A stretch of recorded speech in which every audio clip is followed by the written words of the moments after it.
it was weird how all of my journey has gone on.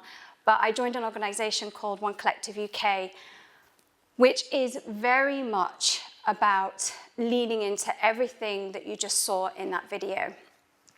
I'm their Chief Strategy Officer, and I joined 4 years ago as a catalyst, which is like a local leader for the community.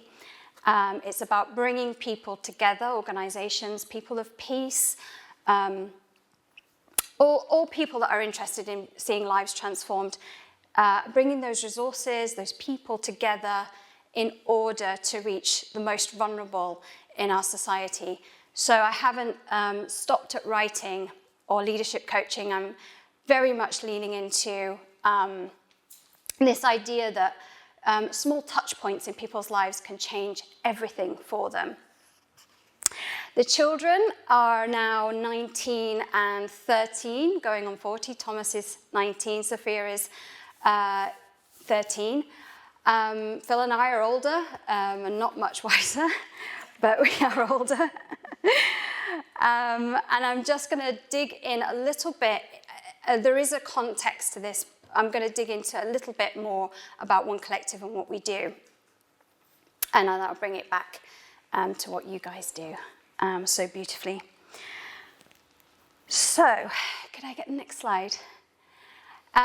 This is what One Collective do. It's holistic transformation, looking at the whole person. We believe that everyone should have access to food, freedom, and forgiveness. I'm sorry if that word forgiveness triggers anything. It's more about spirituality and recognizing a whole person, that people have physical needs, that people have mental, emotional, and psychological needs, and that they have a deeper need within them for meaning. And that is what we call holistic transformation. Holistic transformation is what you are doing every time you sit down with a child and read to them. If we look at food, that's the physical aspect of what you're doing. That would be the books. You're providing a story. You're providing something that maybe they wouldn't pick up normally. If we look at freedom, books introduce children to ideas and worlds outside of their circumstances. They get to imagine how life can be through books, through story. And then if you think about sort of forgiveness or spirituality, really that comes down to what I said in the video. By doing this, you're doing so much more than providing a story and showing them that there's life outside of their circumstances. You're showing them what love looks like. And that can take just 10 minutes of your time. And that's what you guys do every single time you sit down with a child, whether they're troubled or not. They will always remember that time, and it actually physically changes something in their brain, which I won't get into because I don't really know the science of that. Okay, the next slide, please. So what does that do? It restores hope or inspires hope. And this is big. There's a UN study that talks about poverty. And the thing that, when we think of poverty, we think of some of the things that I described in that video: not having food, not having a home, having chaos around you. But actually, when you dig into the study around it, poverty is far deeper and more complex. It's about the indignity, it's about the humiliation, it's about the shame that people feel. And hope, what you do by spending time with these children and inspiring hope, you are allowing them and giving them permission to imagine something outside of their circumstances, a life really lived rather than driven by those circumstances.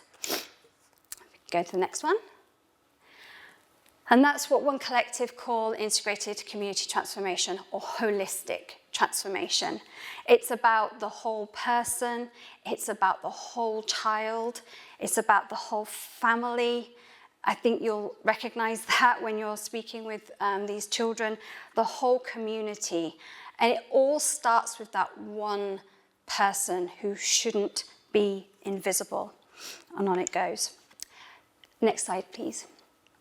So at One Collective, we are very community focused, and that can take two different forms. It could be people-based community, which are people like sort of groups of people, refugees, trafficked persons, youth, you know, just a category of person, or place-based, which we have communities in Lomola, Kenya, Tulava, Bulgaria, Uzhhorod, Ukraine, where they're currently building tiny houses for IDPs, and even a place like Cowley, which is where I started this community-focused work and this holistic transformation by opening up a hub called The Jungle. Next slide, please. That's my husband. So you can see he's developed a mustache, which is the main character in its own story. He is currently, I started and collaborated to build The Jungle in Templar Square Shopping Centre in Cowley, if any of you ever go there. It's an art gallery with a ton of community things that go on within it as well for the community. Everything is free. We do not charge a penny. We obviously accept donations, but I think after COVID and with everything that's going on, we're past that whole, oh, we should charge 50p because people feel like it's worth it. Do you know what I mean? I think we're just past all of that. So everything at Point of Contact in The Jungle is free, and that's something I'm very, very disciplined and strict about, and that's part of our philosophy. You are welcome there. So we collaborate with a young artist called Micah Haynes, who totally makes us look cool. He was trained in Florence Academy of Art. He's an oil painter, figurative artist. And the whole community space is, in fact, a jungle. It's completely immersive. There are trees and leaves and animals, and it is so universally appealing to both adults, children, you know, and just everything in between, teens, you know, anyone. It's a place where the environment affects how we feel and our emotional temperature, which is intentional. It's the same way that a writer builds a story. That's what we're doing in The Jungle. So, yes, The Jungle is about bringing people together. We work with tons of different organizations and people in the area that are interested in this kind of work, but we do it in a very non-municipal way. There are no magnolia walls, there are no stuffy offices, no offense to those things, but all of this is intentional, and being an artist, I know what this kind of how this affects people. So there's that sense of approachability in it. So we bring people together to reach the most vulnerable in our society, and everything is free. So let me tell you about some of the jungly things that we're up to. The actual philosophy or the tagline is, within the jungle there lives a gardener. This is where we get all arty-farty, sorry, apologies, but it's really about the idea that the jungle is wild and anything can happen and anything can come at you, and that's life, right? Life is not easy. And for many of the children that you're speaking to, life is just not easy. But within the jungle lives a gardener tending and creating beauty out of chaos, and that could be that 10 minutes that you spend with a child, that's like a garden. Their heart that you're tending to is a garden. The person that comes into the jungle and makes a piece of art, again, that's a garden. It's creating beauty and truth and life out of the chaos and the wildness that is this world. And again, that feeds into the whole hope thing. So, let me tell you a little bit then of a few things that we're doing at the jungle. If you could get the next slide, please. We do, or we're about to do, we're teamed up with Rock and Christchurch to do some mentoring. So again, this is about sitting down with a family or an individual. A trained person will do that to look at maybe 2 or 3 goals that they have for the next 6 months and just meet them in the jungle for an hour every week. Again, it's just that point of contact in a similar way to what you're doing with the children. It means the return on your investment is exponential. Time spent with people talking about their dreams. So not just talking about all of the chaos that's going around them, but what like thinking of a vision for their future. And it could be as simple as getting their teeth sorted out. I mean, it's really, really, but that can be so impactful in someone's life, right? Next slide, please. We have something called the Jungle Art Gym. And this is, we've got a project lead on this. This is somewhere people, adults over 19, we've teamed up with Activate Learning to offer a space for 2 hours where people can just play. I don't know, like I've never lost the need to play. And maybe that's the artist in me. I suspect everyone is the same. We all have things that we did as a kid or a young adult that we just loved and just lit us up. And, you know, I would encourage you to go back to those things and revisit them. But this is a space for people to start to explore with different materials and start to create. And what this actually does is actually creates a space for vulnerability. And through vulnerability and creativity, we can start to connect. And that's what we're trying to do. Create spaces and points of contact where people can connect, become friends, and sort of spin out this community resilience.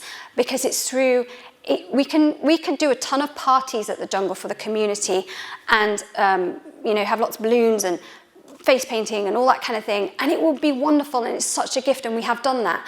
But community resilience comes from one friendship at a time, one relationship at a time. The child's resilience comes through that 10 minutes at a time with one person. And then that, community is not outside in, it's inside out. So the art gym, very simple idea, so powerful. And people are coming to that and it's growing. And in fact, I think OCF have given us some fun. Part of the funding is going from them to that, so I didn't realise. Next slide, please. Another point of contact. This is for people who, are coming into the centre. It might be that they're a little lonely or isolated. Everything, free tea, coffee, chat, and just a space. Maybe we could play games. We've got ideas about how we can, jigsaws. But actually, people just love sitting and talking about something that is, an interesting question that we've asked, which again creates vulnerability, which again creates connection, which again creates this community resilience. Suddenly, I'm not on my own. Suddenly, I feel a little stronger. Suddenly, I feel slightly more empowered to be able to take the steering wheel in my own car, of my own life. I could go on. We do a ton of different points of contact in the jungle, but all of it comes down to the things that you do with your children, which is that point of connection. Can I have the next slide, please? Of course, why is that coming up with a watermark? Sorry. Of course, what was the very, very first thing that we did at the jungle when we opened our doors is we created Jungle Story Time. which is my favorite thing. Of course, you know my story, you know why I'm here, you know about my passion for story and connection. So that's what we did. We got this amazing like wooden throne that we found in an old theatre store and put leaves all around it, and then we tell stories, just 3 simple books read on a Tuesday and Thursday morning to a set of beautiful preschoolers and mums and dads and carers and grandparents just sit and have coffee and tea. I mean, there are tons of toddler groups, right, in Oxford. It's fantastic. You can go to a toddler group any day of the week, and it's brilliant.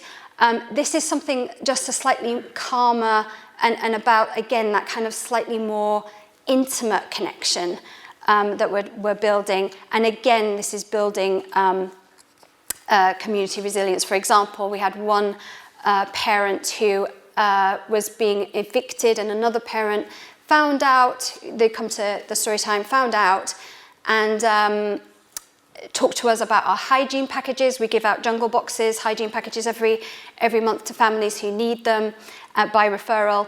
And she found out about this young woman's situation and has been taking the jungle boxes to this woman and helping her get into a place where she's now settled in her new home. That is what it's all about. It's not this us at the jungle helping you guys, you know, this kind of us and them situation, but we will walk alongside one another. We all have problems, we all have situations, and there's no shame in it. But so anyway, so that just gives you an example of how story time, how time spent in imagination and all the rest of it can just have these kind of exponential repercussions that are just about relationship, kindness, and community. Next slide, please. And this is just a couple of pictures of our story time. So one of the things that we do as well is we have people in the community read the story rather than just Bev, who does a beautiful job of it. But again, I'm sure you've heard about kind of that intergenerational thing. I'm sure you've studied it because, you know, just like some of these kids don't have grandparents or not in contact with their grandparents. It's just such a beautiful thing to be able to have this lady, for example, come and read stories to our children, and they just respond to it so beautifully. One child said of our, we do half-term activities where we do kind of story time on speed, where it's like primary school children as well, and one child gave me a little picture of herself holding hands with me, and she put on it, "Never alone again." It's a very simple idea, isn't it, reading a story, but the actual impact of it isn't simple. It has such an incredible impact that reverberates throughout generations. So if you think about my story, you know, very, very small points of contact. And to anyone, they would have been like, that girl's not going anywhere, very, very fast. And yet, those small points of connection that I had with adults who took time with me have 100% transformed my life. So, the child stood before you today, who was read to, and for whom it opened up a world of hope when she was surrounded by chaos and despair. The hope it gave her drove her into a position where she's changing the world for the better, to help instill hope into the next child and the next generation. You're not simply reading to a child, you are changing the world one life at a time, one story at a time.